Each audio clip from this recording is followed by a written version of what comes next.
saya Pahwani Umdatun Najah Siregar dari kelas A. Di sini saya akan menyampaikan materi mengenai peran sistem operasi dalam perkembangan teknologi komputer. Yang pertama, apa itu definisi sistem operasi? Sistem operasi adalah perangkat lunak utama yang mengelola perangkat keras komputer dan menyediakan layanan bagi program aplikasi. OS bertindak sebagai perantara antara pengguna dan perangkat keras sehingga memungkinkan pengguna menjalankan program tanpa harus berinteraksi langsung dengan komponen-komponen komputer. Peran utama sistem operasi. Yang pertama, mengelola sumber daya komputer. Yang kedua, menyediakan lingkungan kerja bagi pengguna dan aplikasi. Yang ketiga, mengatur eksekusi program secara efisien. Yang keempat, menyediakan keamanan dan proteksi data. Tujuan sistem operasi. Yang pertama, kemudahan pengguna. OS memberikan antarmuka yang lebih ramah bagi pengguna. Yang kedua, efisiensi pemanfaatan sumber daya. OS mengelola sumber daya komputer agar dapat digunakan secara optimal. Yang ketiga, pengelolaan perangkat keras. Sistem operasi memungkinkan berbagai jenis perangkat keras untuk digunakan dengan mudah. Yang keempat, keamanan data. OS melindungi data dan sistem dari akses yang tidak sah melalui mekanisme keamanan. Yang kelima, manajemen proses. OS memungkinkan banyak proses berjalan secara bersamaan. Jenis sistem operasi dibagi tiga. Yang pertama, berdasarkan tujuan. Yang pertama ada sistem operasi umum digunakan untuk berkomputer pribadi, seperti Windows dan macOS. Yang kedua, sistem operasi jaringan digunakan untuk mengelola jaringan seperti Windows Server dan Linux Server. Dan yang ketiga, sistem operasi waktu nyata atau real-time OS digunakan dalam sistem embed yang membutuhkan respon cepat seperti VxWorks dan RT Linux. Yang kedua, berdasarkan arsitektur. Yang pertama, single user versus multi-user.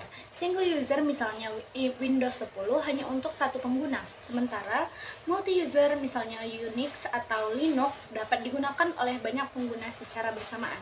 Yang kedua, monolithic kernel versus microkernel. Monolithic kernel misalnya Linux memiliki semua fungsi OS dalam satu kesatuan, sementara microkernel atau misalnya Minix membagi fungsi OS menjadi modul kecil untuk meningkatkan stabilitas. Yang ketiga, berdasarkan lingkungan kerja. Yang pertama, sistem operasi desktop, contohnya Windows, macOS, dan Linux yang digunakan di komputer pribadi. Yang kedua, sistem operasi mobile, contohnya Android dan iOS yang digunakan pada perangkat seluler. Yang ketiga, sistem operasi embed digunakan dalam perangkat khusus seperti mesin industri dan peralatan medis. Sejarah sistem operasi dibagi 5 era. Yang pertama, generasi awal pada tahun 1950 sampai 1960. Program harus dijalankan secara manual dan pengguna harus menuliskan kode dalam bahasa mesin. Yang kedua, generasi kedua pada tahun 1960 sampai 1970. Mulai muncul sistem operasi batch yang memungkinkan komputer mengeksekusi beberapa tugas secara otomatis. Generasi ketiga pada tahun 1970 sampai 1980, sistem operasi mulai mendukung multi-user dan multitasking. Generasi keempat pada tahun 1980 sampai 1990, era komputer pribadi atau PC dimulai dengan grafis antarmuka mulai diperkenalkan untuk memudahkan penggunaan. Generasi kelima, yaitu tahun 2000 hingga sekarang, sistem operasi modern berkembang pesat dengan fitur seperti virtualisasi, keamanan tinggi, dan cloud computing. Kesimpulannya, sistem operasi memiliki peran penting dalam perkembangan teknologi komputer sebagai perantara antara perangkat keras dan pengguna.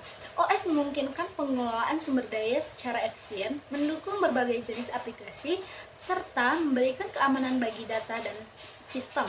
Perkembangan sistem operasi dari generasi ke generasi menunjukkan bagaimana teknologi terus berkembang untuk memberikan kinerja dan kenyamanan yang lebih baik bagi pengguna. Sekian yang dapat saya jelaskan pada kesempatan kali ini. Terima kasih atas perhatiannya. Saya ucapkan terima kasih.